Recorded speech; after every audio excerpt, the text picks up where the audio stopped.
हाँ, good morning student. कक्षा 12 कला वर्ग विषय इतिहास। आज हम राजा, किसान और नगर के बारे में पढ़ रहे हैं, जिसमें हमने 16 महाजनपदों के प्रथम है के बारे में यहाँ पढ़ने जा रहे हैं। 16 महाजनपदों में प्रथम देखिए, 16 महाजनपदों में प्रथम 6वीं से 4वीं शताब्दी ईसा पूर्वी 6वीं से 4वीं शताब्दी पूर्वी मगध सबसे शक्तिशाली महाजनपद माना जाता है। जो 6वीं शताब्दी में 16 महाजनपदों में महाजनपद है, सबसे शक्तिशाली शासन माना जाता है। आधुनिक इतिहासकार इसके कई कारण बताते हैं। जो इतिहासकार हैं वो इसके अलग अलग कारण बताते हैं। यह एक है कि मगध क्षेत्र में खेतों की उपज में खास अच्छी तौर पर मानी जाती है, और खेतों की उपज में खास अच्छी तौर पर मानी जाती है। और दूसरे की बात यह है कि लोहे की खदान है, जो झारखंड में लोहे की खदान है वो झारखंड में उपलब्ध है, जिसके उपकरण से हथियार बनाना सरल हो गया। हथियार बनाना सरल हो गया। राजा, किसान और नगर है। 16 महाजनपदों में प्रथम मगध एक सबसे शक्तिशाली महाजनपद है। मगध सबसे शक्तिशाली महाजनपद है। मगध क्षेत्र में खेती की उपज सबसे अच्छी मानी गई है। मगध क्षेत्र में खेती की उपज है सबसे अच्छी मानी गई है। लोहे की खदान है झारखंड में उपलब्ध मिली है, और जिसे हथियार बनाना सरल हो गया। आगे हम हथियार बनाना सरल हो गया, और जंगली क्षेत्रों में हाथी उपलब्ध है, जो सेना में एक महत्वपूर्ण अंग था। जो जंगली क्षेत्र है वहाँ पर हमको हाथी उपलब्ध मिले, जो सेना के रूप में काम आता था, और सेना के रूप में काम आता था। साथ ही सेना के रूप में हथियार सेना के रूप में महत्वपूर्ण था। साथ ही गंगा और उसकी उपनदियाँ आवागमन सस्ता व सुलभ होता जा रहा है। आवागमन सस्ता व सुलभ होता जा रहा है।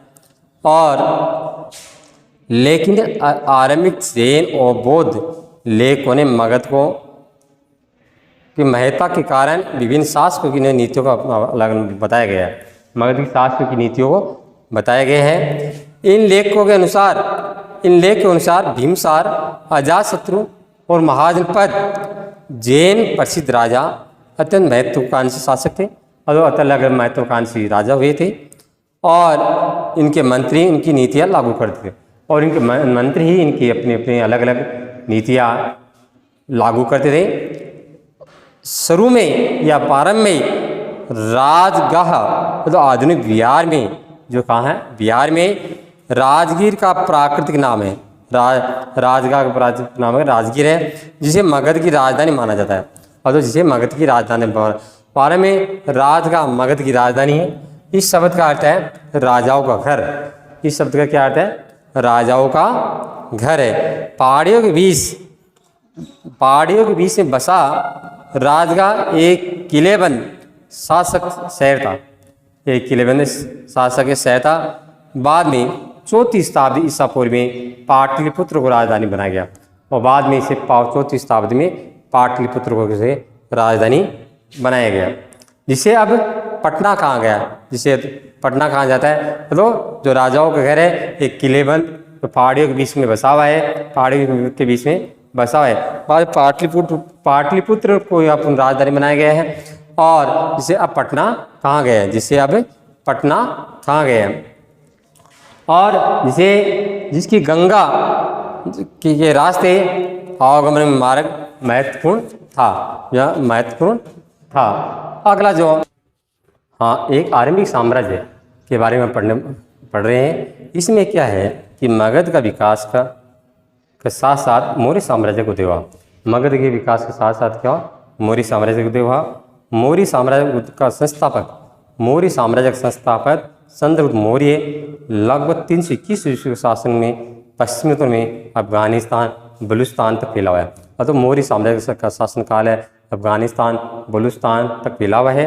और उसका पौत्र अशोक ने उन्हें आरंभिक भारत का सर्वप्रथम शासक माना जाता है। जो चंद्रगुप्त का पुत्र है उसको अशोक को सबसे शक्तिशाली शासक माना जाता है और इसे कलिंग पर भी अशोक ने कलिंग पर भी विजय प्राप्त की थी।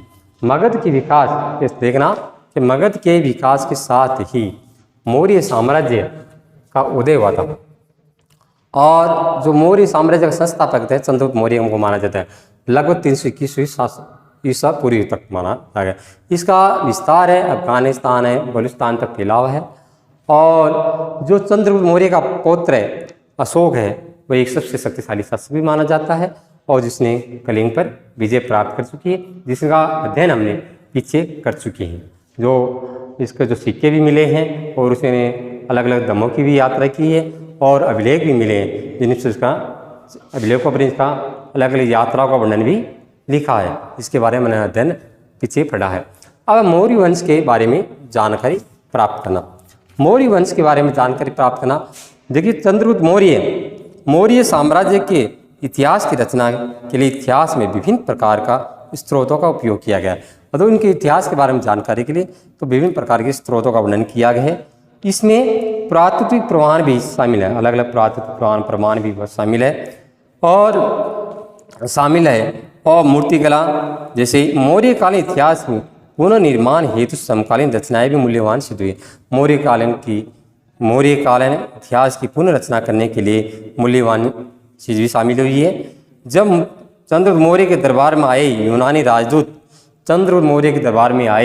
यूनानी राजदूत मेगनीस द्वारा लिखा गया विवरण। देखिए जो चंद्रगुप्त के दरबार में एक सेलुकस यात्री है यूनानी राजदूत आया था और जो उन्होंने दरबार में आए यूनानी राजदूत मेगनीस के बारे में उन्होंने कुछ लिखा, विवरण के बारे में लिखा है और आज इसमें कुछ अंश भी उपलब्ध है। एक और उसको जिसकी उपयोग प्राय किया गया है ये एक अर्थशास्त्र कौटिल्य द्वारा लिखा गया, चाणक्य द्वारा लिखा गया था और संभवतः इसमें कुछ भागों में रचनाएं कौटिल्य और चाणक्य ने की थी। अर्थशास्त्र रचना किसने की थी? चाणक्य ने की थी और जिसे हम कौटिल्य भी कहा जाता है।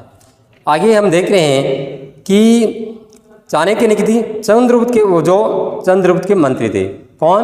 चाणक्य के किस मंत्री थे? चंद्रगुप्त मौर्य के मंत्री भी थे। साथ ही मौर्य शासकों की उल्लेख परवर्ती जैन और बौद्ध और पारंपरिक ग्रंथों तथा संस्कृत वाङ्मय में भी मिलता है।